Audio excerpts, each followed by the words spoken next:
Je veux évidemment remercier d'abord la bibliothèque de l'Alcazar qui nous a conviés. Puis je voulais dire que Mathieu Verdeil, l'auteur de ce film sur Varian Fry, n'est pas présent parmi nous. Et je voudrais rapidement le présenter. Mathieu est un intermittent du spectacle, c'est un chef opérateur.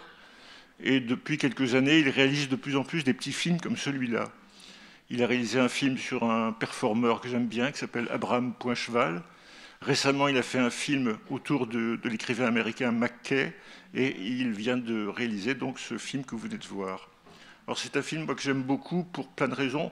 Bien sûr, je vais chipoter, j'ai 2 ou 3 remarques à faire, mais je trouve tout à fait conséquent ce film-là, parce que par exemple, il donne la parole à des gens tout à fait magnifiques, comme par exemple, vous avez à plusieurs fois écouté M. Jean-Marie Guillon. Jean-Marie Guillon, c'est un monsieur qui était universitaire à Aix-en-Provence.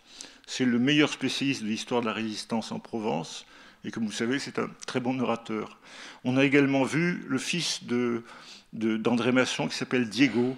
C'est très émouvant à mes yeux de le voir dans sa rue Jacob à Paris, en train de parler de son père. Moi, je l'avais vu il y a 30 ans. Il était dans une meilleure fraîcheur. Mais je l'ai rencontré un autre jour, je crois que c'est en 1995. C'était sur le cours Mirabeau. Il y avait une exposition qui était consacrée justement au surréalisme à Marseille. Et ce jour-là, Diego Masson est tombé dans les bras d'une personne qu'il n'avait pas vue depuis donc un demi-siècle. C'était Aube Breton. Aube Breton, vous l'avez aperçu rapidement, là comme ça, c'est cette petite fille qui devait avoir 3 ou 4 ans à la Villa Herbel. Et 50 ans plus tard, ils se sont tombés dans les bras. Et ça, c'est magnifique. Je dirais aussi 2 ou 3 bricoles, c'est que il y a des éléments qui me manquent à mes yeux. C'est un très bon film. Hein. C'est pas du tout le film qu'on a vu chez Netflix. Nous avons des adversaires, nous avons de terribles adversaires. C'est vrai. Il s'appelle pas Trump, il s'appelle Elon Musk. Et par exemple, la très mauvaise série qui a été donnée par Netflix il y a 5 ou 6 mois, c'est un scandale. C'est bourré de contresens et c'est bourré d'âneries. Et c'est dangereux parce que c'est la Silicon Valley qui a essayé de nous donner cette mauvaise image de Marseille et de Varian Fry. Je voulais dire donc qu'il y a 2 personnes essentielles, et ce que je voulais raconter aussi, et je donnerai bientôt la parole à Anne Roche, c'est que cette histoire, maintenant, elles nous sont familières. Nous savons très bien ce que c'est que le jeu de Marseille, nous savons très bien qu'est-ce que c'est que le passage d'André Breton, c'est admirablement résumé dans ce film. Mais c'est une chose récente. Nous savons ça simplement depuis les années 80. C'est parce qu'il y a eu 2 personnes essentielles à mes yeux qui ont été les transmetteurs. Je voudrais les saluer, ils ne sont pas dans ce film. Il y a d'abord un éditeur remarquable qui s'appelle André Dimanche. André Dimanche, un jour, m'a raconté avoir rencontré sur le café des 2 garçons, sur le cours Mirabeau, un des artistes du camp des Milles, non pas du camp des Milles, mais de la Villa Herbel, à savoir Jacques Hérold. Et c'est Jacques Hérold qui lui a dit « Mais on ne faisait pas grand-chose à la Villa Herbel. Là aussi, c'est un peu excessif. On a l'air de dire c'est formidable la Villa Herbel, on fait toujours de l'art. Non, non. On a une vie difficile et de temps en temps, on fait des bricoles. On fait des rencontres, on fait des fêtes, on fait des accrochages, on fait un peu de cadavreski, mais on n'a pas le temps d'être intensément artiste. N'empêche que Jacques Hérold a transmis à André Dimanche l'idée du jeu de Marseille. Et le jeu de Marseille, c'était quelque chose qui existait à l'état virtuel. C'est donc ce jeu qu'ont pratiqué les surréalistes, qui ont transformé les figures traditionnelles de l'art du jeu de cartes en un jeu révolutionnaire. Ça existait dans une revue qui s'appelle VW. Et un jour, pof, André Dimanche a dit « Mais ce jeu de cartes, je vais l'éditer ». Et c'est un coup de poker qu'il a fait véritablement.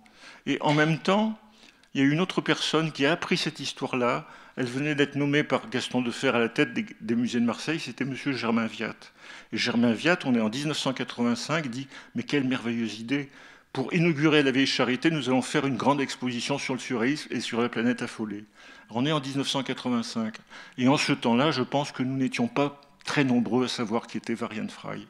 Donc il faut voir qu'il y a des précurseurs et qu'aujourd'hui, si nous avons une connaissance, c'est grâce à... Nous sommes des nains juchés sur des épaules de géants. C'est très simple. Hein. Voilà. Alors par exemple, demain, au musée d'histoire, quelque part, la connaissance continue de progresser. Au musée d'histoire, je ne sais pas à quelle heure il faudrait vérifier, je n'ai pas eu le temps, mais vous aurez une projection l'après-midi dans le grand amphithéâtre d'un film d'un monsieur qui s'appelle Jérôme Prieur et qui raconte justement, avec d'autres détails, le voyage des surréalistes. Il parle de la Martinique, il parle de Claude Lévi-Strauss, il parle de Wilfred Olam et de l'arrêt qu'ont eu les surréalistes à la Martinique. Et en même temps, il y a un autre chercheur qui s'appelle Jenkins, qui est un type remarquable, qui va expliquer comment se faisait la traite entre Marseille, la Martinique et New York. Voilà. Alors, je vais me tourner vers Anne Roche. Je vais vous dire aussi pourquoi j'ai eu envie qu'elle parle avec moi. Je vais vous la présenter parce que c'est une de mes marottes à moi. J'ai l'impression qu'il y a des gens considérables qui ne sont pas assez considérés dans la ville de Marseille. Moi, quand je me promène dans Marseille, par exemple, je passe au Prado, je me dis, tiens, c'est là qu'habitent deux écrivains, il n'y en a plus qu'un seul, ils s'appellent Liliane Giraudon et Jean-Jacques Vuitton. Quand je passe du côté de, on va dire où tu habites, du côté de l'immeuble Le Corbusier, je me dis, c'est là que travaille Anne Roche. Anne Roche est une écrivaine, elle a fait un livre que je trouve remarquable, que j'appelle Terre-Histoire. Elle a fait d'autres livres, par exemple, il y a un livre merveilleux où elle a analysé Georges Perec, ça s'appelle W et le souvenir d'enfance. Anne Roche, je n'ai jamais été son étudiant, mais lorsque j'étais étudiant à Aix-en-Provence, tous les gens me disaient, mais c'est chez elle qu'il faut aller venir écouter, parce que c'est la rare personne qui est vraiment en train de parler de la littérature contemporaine. Puis il y avait un ami qui s'appelait Christian Tartin qui m'a dit « J'ai suivi les cours d'Anne Roche parce que grâce à elle, je sais ce que c'est que l'école de Francfort, je sais ce que c'est qu'Adorno et Horkheimer. » Voilà.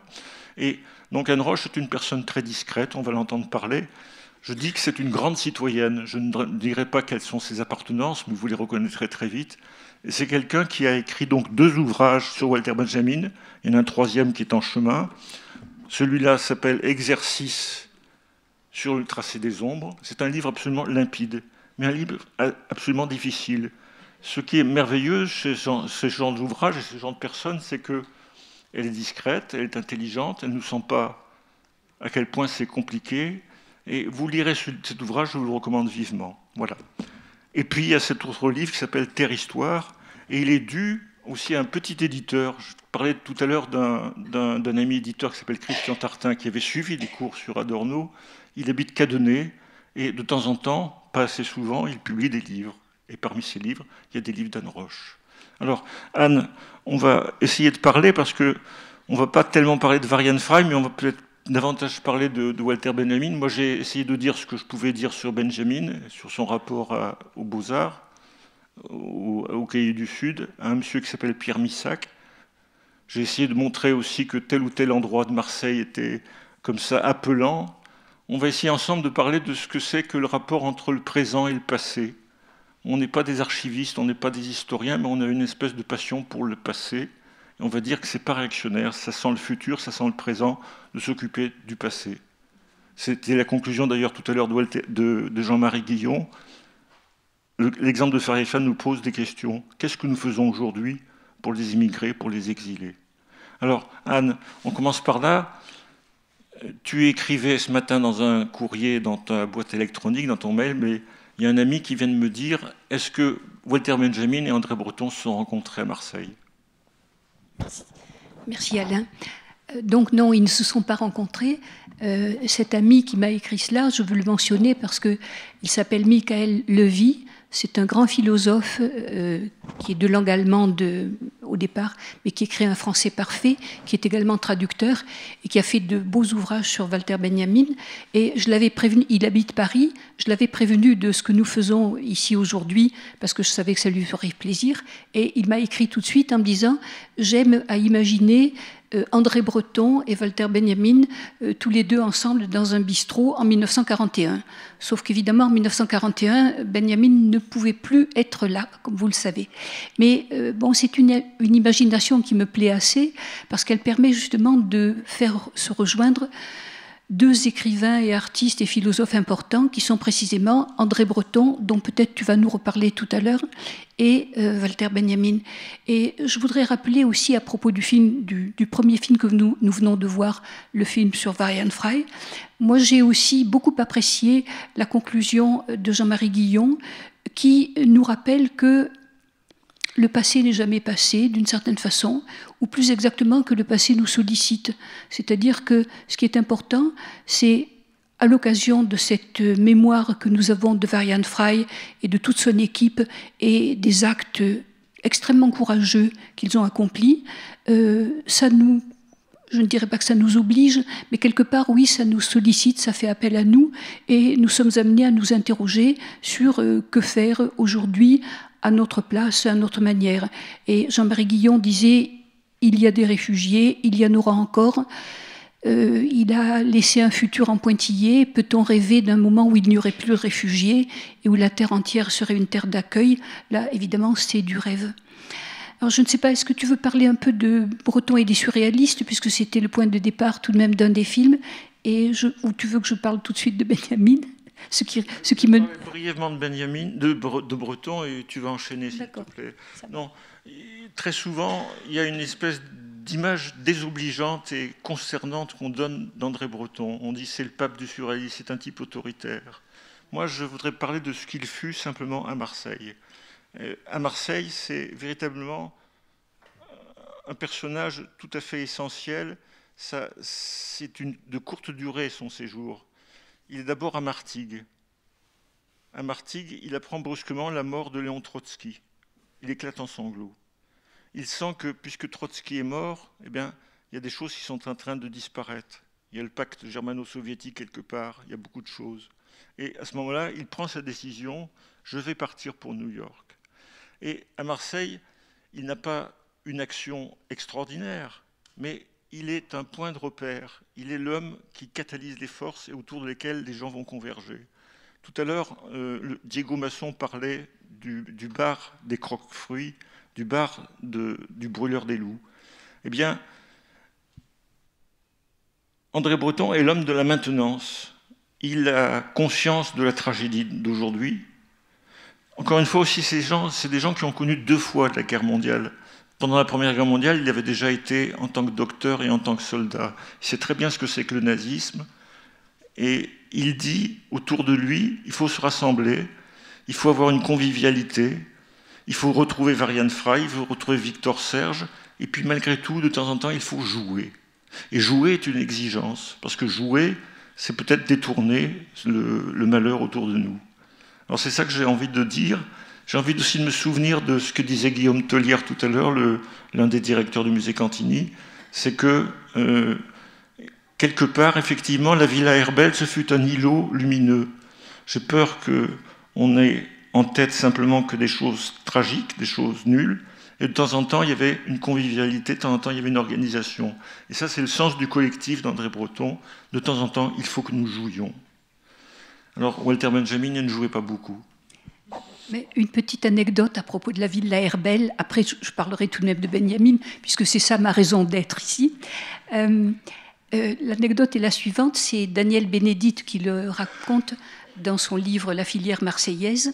La petite Aube, la fille de Breton, elle devait avoir 6 ou 7 ans à l'époque, et elle était scolarisée à l'école primaire du quartier, donc comme les enfants du quartier.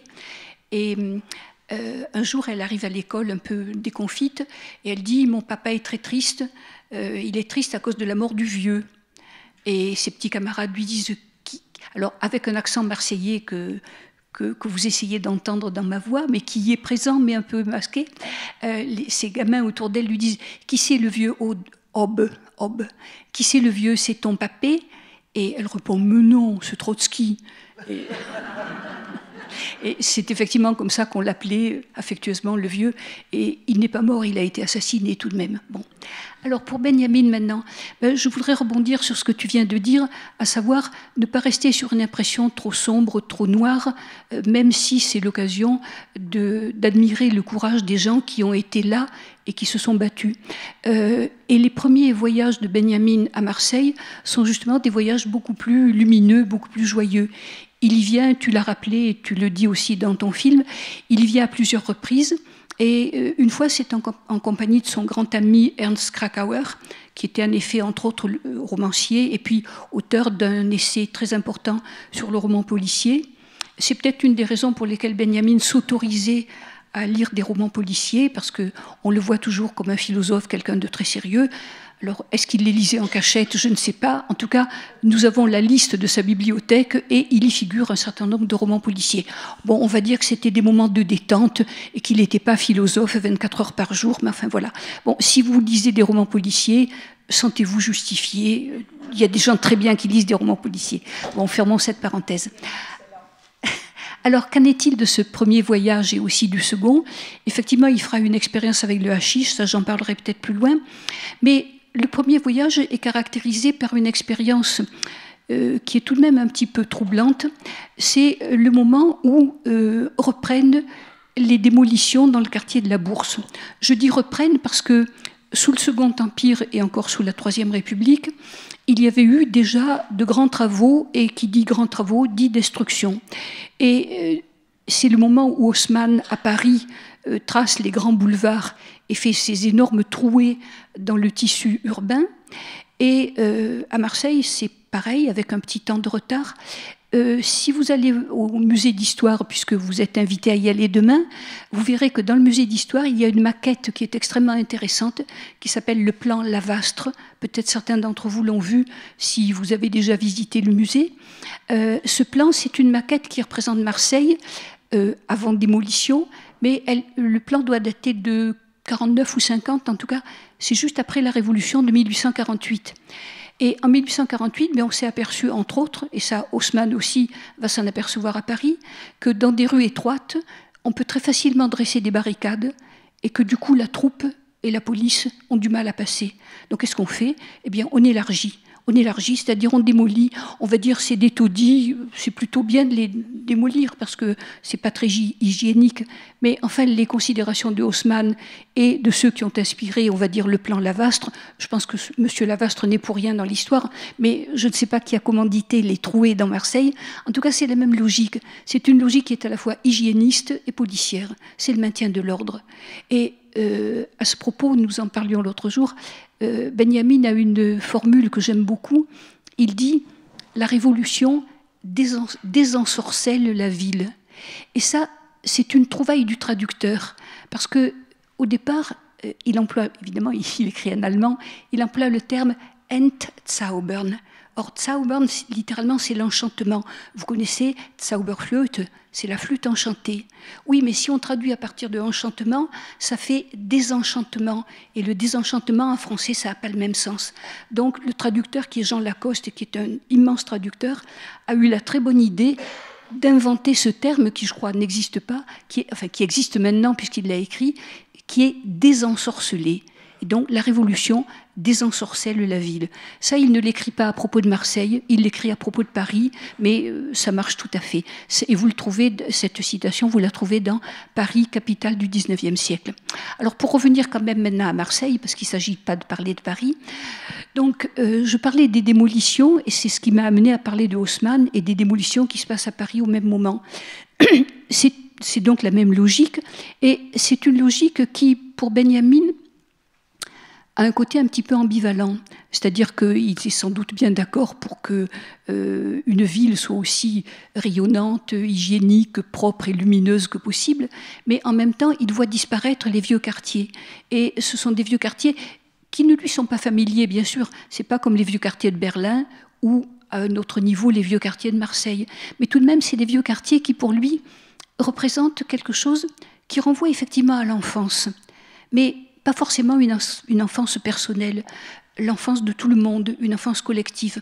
Et il a cette idée que je trouve extraordinairement juste et qui, je crois, peut inspirer encore les architectes aujourd'hui. Il dit en quelque sorte qu'un bâtiment, pour lui, c'est une sorte de dispositif d'enregistrement. Qu'est-ce que ça veut dire? Ça veut dire qu'un bâtiment synthétise en lui-même tous ceux qui y ont vécu, tous ceux qui y sont passés, tous ceux qui n'ont fait peut-être qu'y passer, mais il en garde quelque part la mémoire dans ses pierres, dans ses murs, même si on ne s'en rend pas toujours compte. Donc l'idée d'un bâtiment comme dispositif d'enregistrement, je trouve ça très fort parce qu'en même temps ça incite à ne pas démolir aveuglément, mais à essayer de penser aussi en termes de réemploi, en termes de respect de l'existant, ce qui est, je crois, une idée qui est importante en architecture aujourd'hui, plutôt que de toujours penser en termes de table rase. Donc sa première expérience de Marseille, j'ai l'air de m'égarer, mais égarer d'ailleurs c'est pas si mal, lui-même Benjamin a fait toute théorie de s'égarer et du labyrinthe, mais pour revenir à Marseille, cette première expérience, elle est donc liée à la vision de ce qui est en train de disparaître, de ces démolitions qui sont à la fois, certes, salutaires sans doute, mais en même temps qui ont quelque chose de profondément troublant, voire inquiétant. Et c'est en cela que sa première expérience, elle est certes euphorique, mais en même temps, elle est inquiète. Et c'est son premier contact avec Marseille. Ensuite, l'usage du hashish, j'ai pas très envie d'en parler. Vous pouvez vous reporter au texte si vous voulez. Moi, c'est pas la chose qui m'intéresse le plus chez lui. Cela dit, si j'essaye quand même de le sauver, parce que je ne veux inciter personne ici à prendre des substances illicites, comme on dit, mais si on veut quand même sauver sa démarche, c'est une démarche de curiosité intellectuelle. Et là, on rejoint un petit peu les surréalistes, parce que son idée, c'était finalement d'explorer ce que Apollinaire avait appelé les profondeurs de la conscience. Et ça, si on reste bien éveillé, bourré de café ou de quoi que ce soit, les profondeurs de la conscience risquent de nous échapper. Et la méthode des sommeils de Desnos ou la méthode de l'écriture automatique de Breton et des autres, d'une certaine façon, c'était une façon d'explorer les profondeurs de la conscience. Donc, il me semble, je sais que pour lui, pour Benjamin, le hashish, c'était ça. Après, chacun fait comme il veut. En revanche, ça lui a inspiré une très jolie nouvelle qui est écrite en première personne, mais on voit bien que ce n'est pas son histoire, que l'on trouve dans le recueil qui a été montré dans le film, qui s'appelle Rastelli raconte. C'est l'histoire d'un homme, d'un étranger, sans doute un Allemand, qui est peintre. Alors, pourquoi c'est intéressant qu'il soit peintre? Parce que, ça aussi, ça a été dit dans le film, Benjamin aimait beaucoup la peinture de Monticelli et il pensait que c'était vraiment un peintre du Midi, enfin du méridional, qu'il appréciait beaucoup.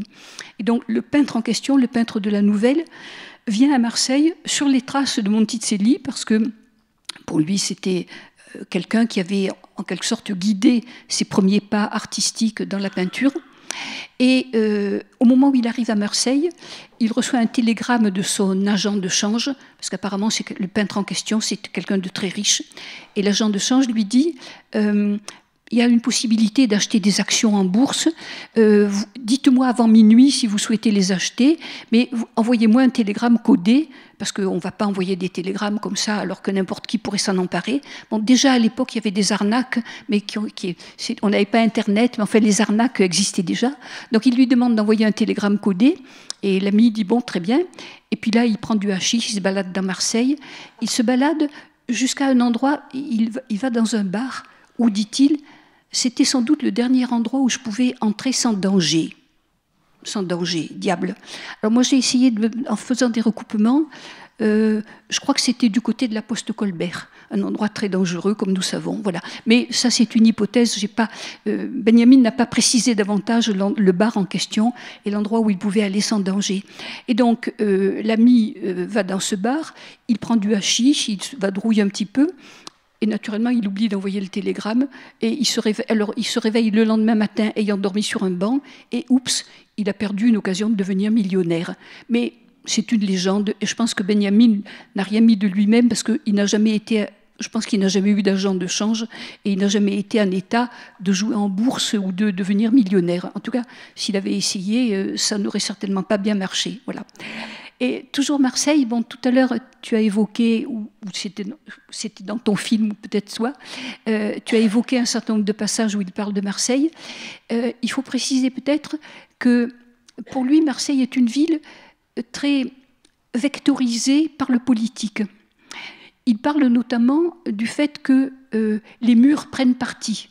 Alors, les murs prennent parti, ça veut dire soit qu'ils font des publicités, par exemple, il cite les publicités pour le chocolat Meunier, qui existait donc à l'époque, publicité pour le chocolat Meunier, mais aussi ce sont des murs qui affichent des tracts ou qui affichent des affiches pour des partis politiques, et il dit ce sont des gardes rouges.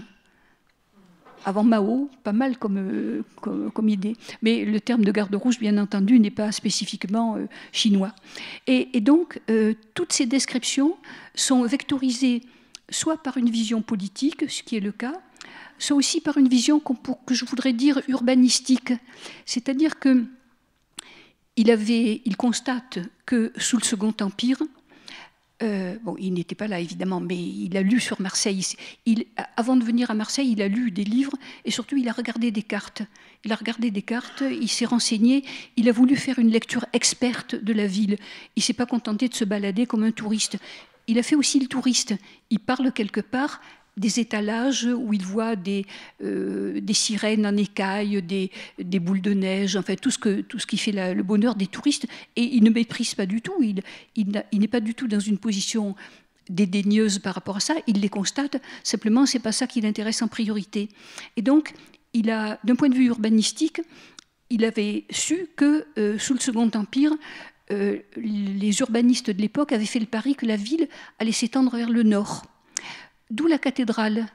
La cathédrale qui, il y a seulement 50 ans, n'était pas du tout aussi visitée qu'elle l'est aujourd'hui grâce à l'extension de Euroméditerranée, mais c'était une sorte de bâtiment bizarre qui ne correspondait à rien et qui n'était pas du tout inséré dans le tissu urbain comme elle l'est aujourd'hui. Et alors il faut quand même que je vous lise au moins le passage sur la cathédrale parce qu'il est quand même joli, si je le retrouve. Et si mon livre ne part pas en morceaux.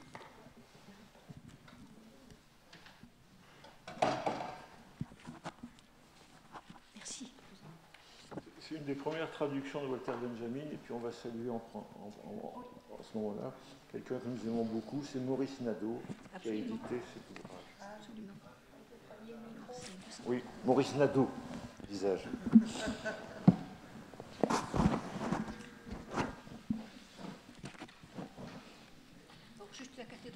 Il y aurait beaucoup d'autres choses à lire, mais lisez-le. La cathédrale. La cathédrale se trouve sur la plus déserte et la plus ensoleillée des places. Tout est mort ici, bien que, au sud, à ses pieds, elle touche de très près la Joliette, le port, et au nord à un quartier prolétarien. Centre de transbordement pour une marchandise insaisissable et impénétrable, la religion, l'édifice désert se trouve entre le môle et les entrepôts. Presque 40 ans, on y a travaillé. Ceci est écrit dans les années 20. Cependant, lorsque, en 1893, tout fut terminé, la situation et l'époque de ce monument s'étaient victorieusement liguées contre les architectes et les maîtres d'œuvre. Et les riches moyens du clergé avaient donné naissance à une gare géante qui ne put jamais être livrée au trafic. On distingue sur la façade les salles d'attente, à l'intérieur où les voyageurs des 4 classes, pourtant devant Dieu, ils sont tous égaux, coincés dans leurs biens spirituels comme entre des malles de voyage, lisent, assis, dans les livres de cantiques qui ressemblent beaucoup, avec leur concordance et leur correspondance, aux indicateurs internationaux des chemins de fer. Des extraits du règlement des chemins de fer sont accrochés au mur sous forme de lettres pastorales. On consulte des tarifs d'indulgence pour les excursions dans le train de luxe de Satan. Il y a même des toilettes où celui qui a beaucoup voyagé peut se laver discrètement, mises à la disposition du public sous forme de confessionnaux. C'est la gare de religion de Marseille. On ensemble ici, à l'heure de la messe, des trains de wagons-lits pour l'éternité. Bon, évidemment, il file la métaphore de façon un petit peu abusive, mais c'est assez drôle, je trouve. Et donc, ce qu'il constate, c'est qu'il nous décrit un bâtiment qui est désert ou déserté. Tout ça parce que, et par ailleurs, dans d'autres textes, il l'indique, comment la ville devait se développer vers le nord, ne l'a pas fait et le fait aujourd'hui. Voilà. Peut-être maintenant, je te rends la parole parce que tu voulais dire des choses sur Breton. Non, je ne veux pas dire grand-chose. Je vais essayer de redonner la parole à Anne Roche. C'est pas par paresse. Je suis discrète. C'est pas par paresse, c'est parce que il faut savoir qu'Anne Roche donc, est en train de publier incessamment sous peu le 3e tome qu'elle voudrait sur Walter Benjamin. Ça sera le même éditeur, il s'appelle Chemin de Ronde, et ça s'appellera Walter Benjamin et l'architecture.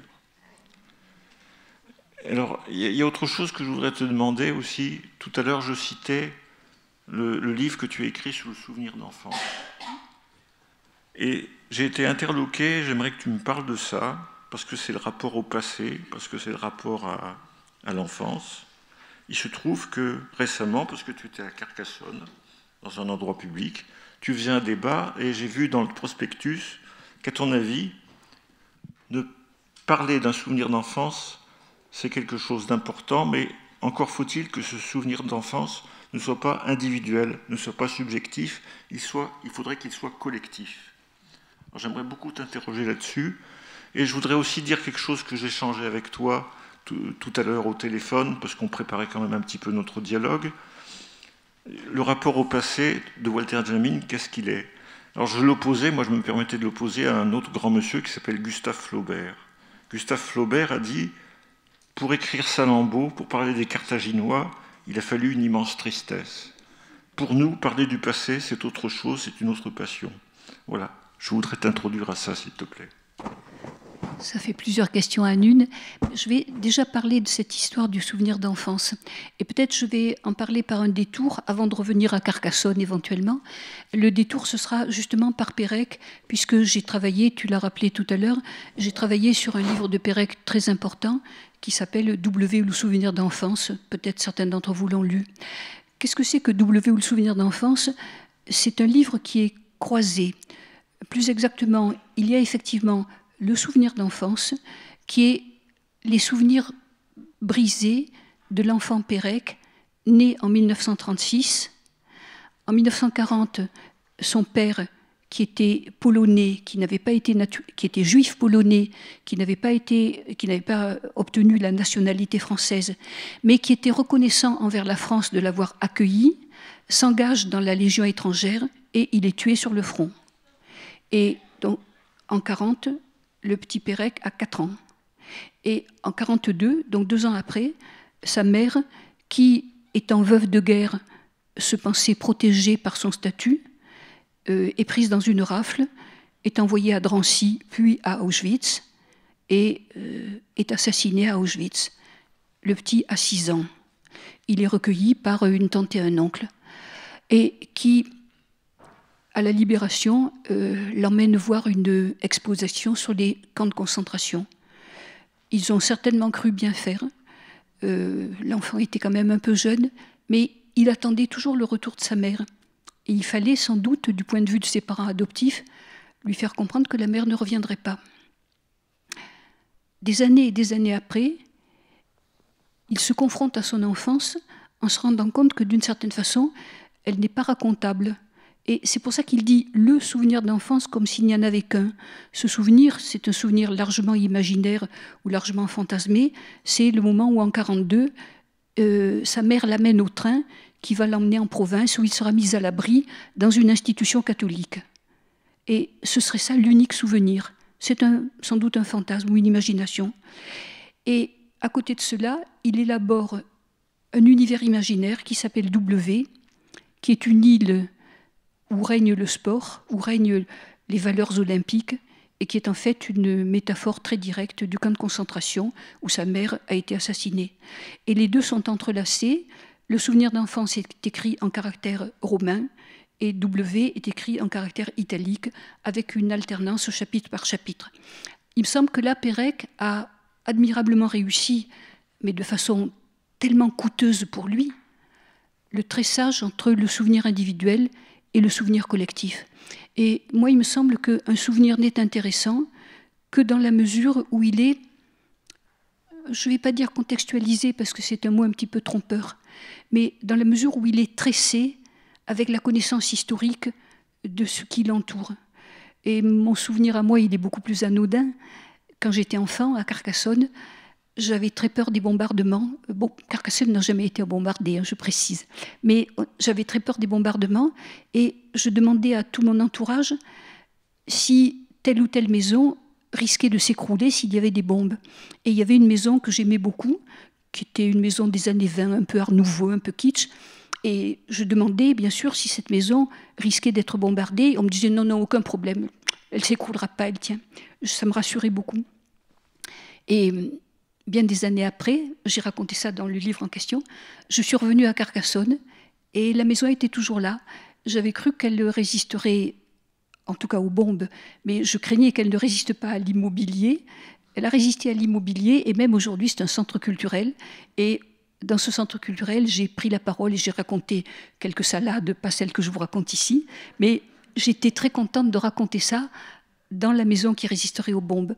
C'est un tout petit exemple, et encore une fois, il est beaucoup moindre, il n'a rien de dramatique, sinon que la peur d'un enfant, c'est une peur, de toute façon. Mais j'ai rien vécu d'aussi dramatique que Pérec. Sauf que c'est un peu, me semble-t-il, toute proportion gardée, le même schéma, c'est-à-dire une volonté d'articuler ce qui nous arrive à nous et ce qui arrive au reste du monde. Mais pour Benjamin, c'est évidemment pareil. C'est-à-dire qu'il y a constamment chez lui une sorte de navette. C'est un des sens qu'il faut donner à ce qu'il appelle l'image dialectique. C'est-à-dire qu'il y a constamment chez lui un perpétuel oui, va-et-vient entre ce qui est le plus intime chez lui, ce qui lui est le plus personnel, et ce qui l'entoure, à commencer par la ville. Parce que justement, la ville, elle est d'abord le réceptacle de l'histoire. Quand je vous disais tout à l'heure que le bâtiment, pour lui, c'est un dispositif d'enregistrement, c'est exactement ce qui se passe. D'où l'importance de la ville chez lui, et d'où, effectivement, et mon titre, c'est Walter Benjamin, architecte. Je me suis lancée, je ne sais pas, et l'architecture, parce que bien sûr il n'était pas architecte et peut-être que les architectes seront indignés de cette usurpation de fonction que je lui fais, mais je pense que ces réflexions sur l'architecture lui donnent à mon avis le droit de s'intituler architecte. En tout cas moi je l'intitule comme ça. Voilà. Je vais encore dire quelques mots, puis peut-être vous sentez qu'il n'est pas difficile de nous poser des questions, et ce sera peut-être encore mieux de nous poser des questions. Alors je voudrais revenir à la Villa Herbel. Tout à l'heure, quelqu'un qui s'appelle Bernard Mosset a dit que la Villa Herbel a été détruite en 1984. J'en suis pas sûr, c'est peut-être un peu plus tôt. Mais je voudrais dire quand même ce grand scandale. La Villa Herbel, c'était une villa absolument mythologique, et parce qu'il faut construire des grands immeubles, ils ont été construits, parce que ce sont des cités, on a en même temps détruit la Villa Herbel. Or, c'est un sanctuaire, c'était important comme Giverny, c'était important comme l'atelier Cézanne, et ça a disparu. Et ça, c'est un petit scandale parmi d'autres. Voilà. Oui, ce que je crois, c'est que peut-être vous avez envie de nous poser des questions. Attendez que je vous passe le micro, oui. S'il vous plaît. Voilà. Oui, l'an dernier, j'étais à la Villa Herbel. En fait, elle n'a pas été détruite pour construire la cité, elle est devant la cité. Voilà, c'est ça. Elle a été détruite parce qu'elle a été squattée et elle était en piteux état. On revoit l'endroit où il y a la piscine, on revoit tous les lieux. Oui, tout à fait. Et après, il y a le mur et la cité est en bas. En 1950. La propriété est intacte. On n'a pas détruit ce lieu pour construire une cité dortoir. Non, le lieu est toujours là. Non, la villa a été détruite, la propriété est toujours là. Non, la propriété. J'y ai été en scooter. Oui, mais il y a une maison de retraite qui l'a détruite. Il y a une maison de retraite qui l'a détruite, c'est ça. Et lorsque les édiles municipaux autour de Gaston Defferre ont décidé de construire la cité Herbel, il était possible de protéger, de conserver la villa. C'est tout. On voit deux bricoles, on voit deux endroits, oui. Oui. Bien sûr, il y a des folles herbes. Oui. Oui. Oui. Il y a deux piliers. Oui. Oui. Tout à fait. Oui.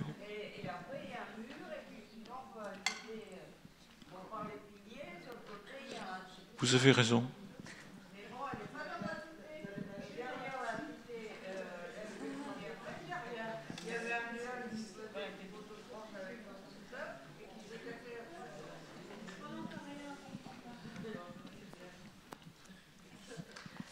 Oui, bonsoir. Merci beaucoup pour ces magnifiques expositions.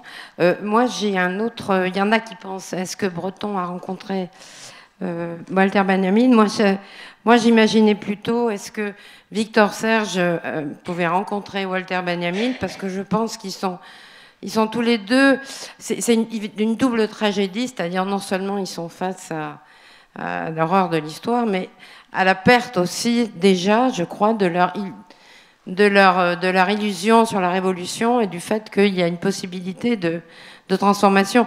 Je me rappelle dans les souvenirs de Victor Serge qui prend le bateau, le fameux bateau pour partir en exil.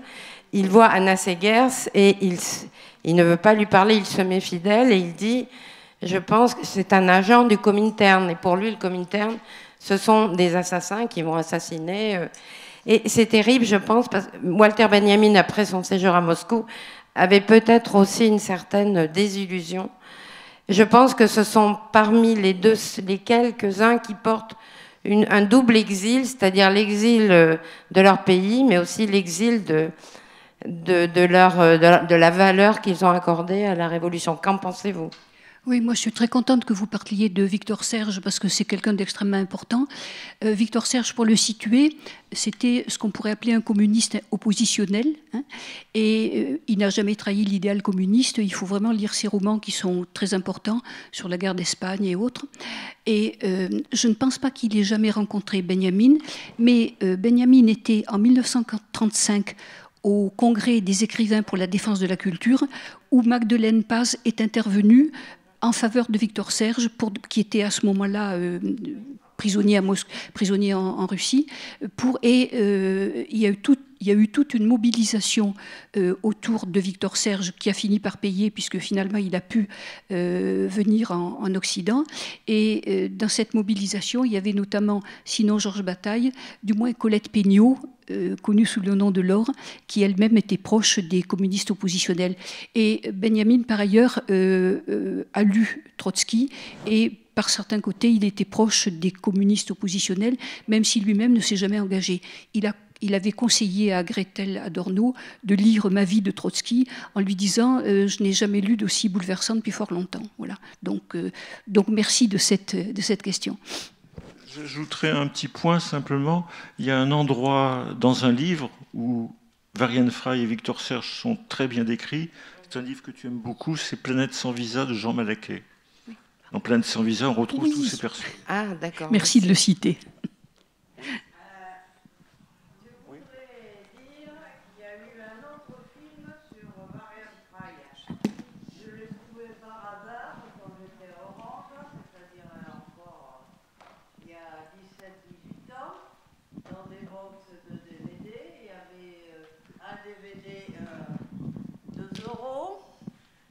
€, 3 DVD, 5 €. Je fouille. Il y avait 2 films de Rossellini qui me plaisaient bien. Rome, ville ouverte et Paysard. J'ai dit, le troisième, qu'est-ce que je veux bien pour 1 €. Alors je fouille. Puis je prends au hasard un titre qui me plaisait bien. Puis il y avait les Croix gammées qui s'appelait Héros de l'ombre. Alors j'ai fait, bon, je vais voir un film sur la résistance, cool. Eh bien, c'était un film canadien, avec l'acteur, je crois qu'il s'appelle Burnt, sur Varian Fry. C'est comme ça que j'ai connu Varian Fry. Et après, j'étais à la bibliothèque, je cherchais un peu.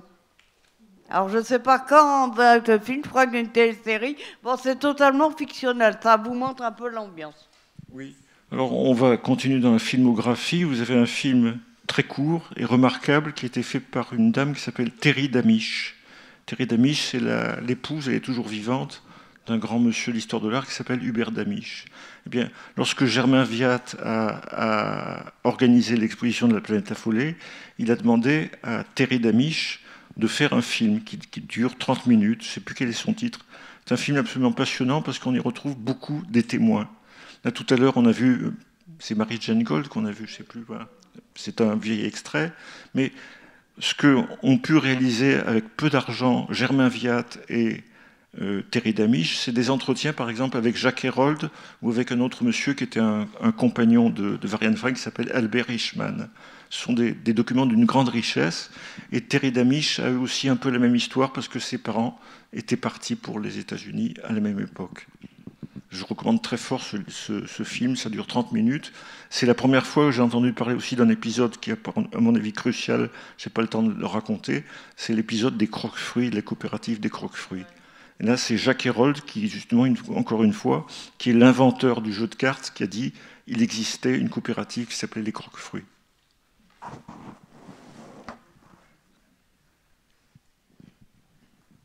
D'autres questions? Il y a une question là-bas. Non, Jacob n'est pas exactement surréaliste. Bien sûr, c'est un grand peintre et un grand écrivain, mais ce n'est pas un surréaliste.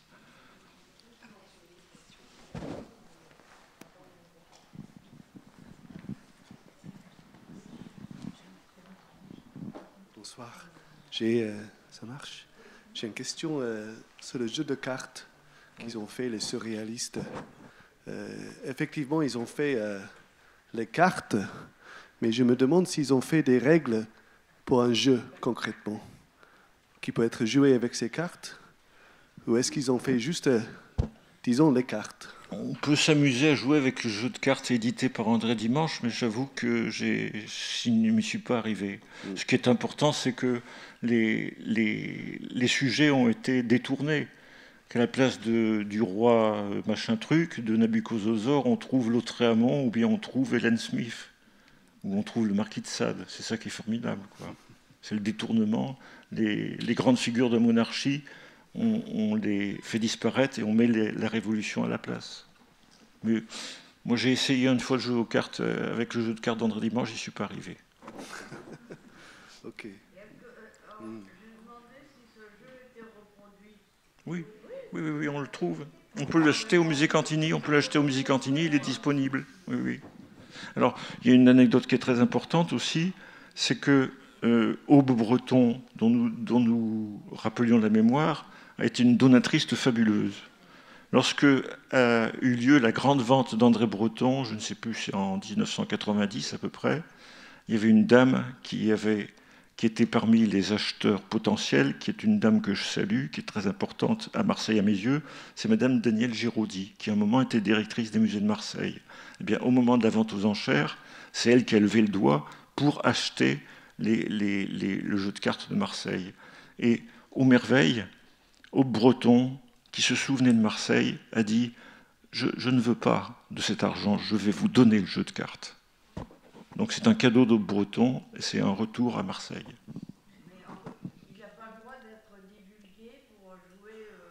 Non, mais jouez autant que vous voulez avec lui, mais je trouve pas ça fait. Est-ce que ce jeu de cartes est reproduit Mais on peut l'acheter. On peut l'acheter, ça doit coûter 20 €.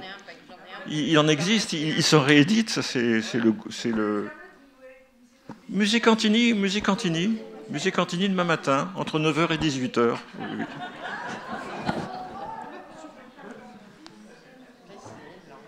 Bon. Il faut conclure parce que tout le monde s'en va. Ben, merci beaucoup. Oui, on peut conclure. Merci infiniment pour votre éclairage.